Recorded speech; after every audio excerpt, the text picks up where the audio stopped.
So how did that come about? You're working at Funny or Die. How's Kimmel come about? It's similar to Jeff's thing, actually. So I was working at Funny or Die, and I did this sketch with LeVar Burton. That was like this Reading Rainbow sketch. And what was the bit of it? It was funny. It was funny. I liked it, actually. But it was like, fuck.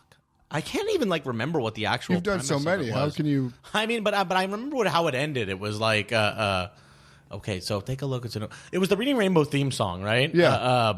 And for some reason, it's in the Reading Rainbow theme song. They say like, I can do anything or whatever. Mm-hmm. So it's like he's reading a book. He's like, I can do anything, and he becomes like a god. He has like too much godlike powers and stuff like that. Funny. And then he realizes that like nobody should have this power, and it ends with like LeVar Burton like as like a demon god of Earth, like sitting on a pyre of like burning books because he burned all the books in the world or whatever.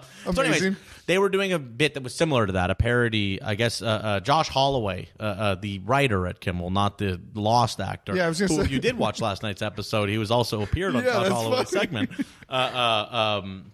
He wrote a bit that was similar to it, and I think he was Googling to see if there were like too many similar bits. He didn't want to do something like that. So he sent my Reading Rainbow sketch to Jimmy, and so I guess Jimmy just liked it. That's and, amazing. He clicked. One of the big benefits of Funny or Die is that like you can click on the writers, click on the name, directors, and then he sees like my like there's like a whole page of my videos, and so one day for me, I'm at Funny or Die, and I'm like, it's like Jimmy Kimmel followed you on Twitter or whatever. Whoa! And I actually didn't follow him back because I was doing this like retarded thing where I was only following like 666 people, like a joke. And then I was also just like, this is like some fucking social media kid that's like following comedians in LA or whatever.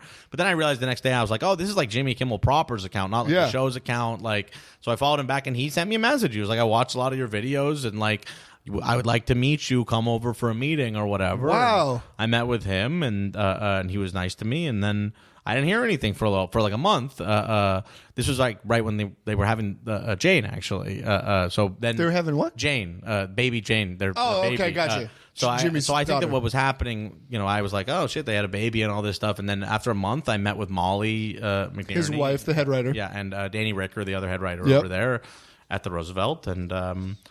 Then that night, Jimmy sent me an email, and he's like, they liked you or whatever, so like, I want you to start here. And amazing. I did. That's crazy how that happens. When you met LeVar at Funny or Die riding down the side, you probably had no idea that would happen. I didn't have any idea that would happen. Or let me ask you this, though. I feel like normally those late night jobs are such a coveted position. Mm-hmm. It's like people get them, they don't leave. Was there an opening, or did they make an opening for you?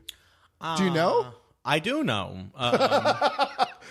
Answer. Speak to that, or do you not want to? It's a rough thing. I don't know if I should. I do think somebody was let go. I'll translate. Yeah, somebody was let go. It's what it is. Like I don't know. Interesting. It's not my story to tell. Yeah, for sure. But there are only a certain number of slots. That's got to be really cool though when somebody like Jimmy Kimmel reaches out to you and says, "It was crazy." It's got to be pretty surreal. It was really crazy, and again follows like the same track of my life of just like falling backwards into things. Like I said, I work hard. Because how old was that LeVar Burton sketch? It probably wasn't new. It was pretty brand new, actually. Oh, it was? I think it was because he was promoting his like Kickstarter for Reading Rainbow. See, the celebs come to you. Then he also came to Kimmel, blah, blah, blah. Oh, that's funny. That's fantastic. I love it.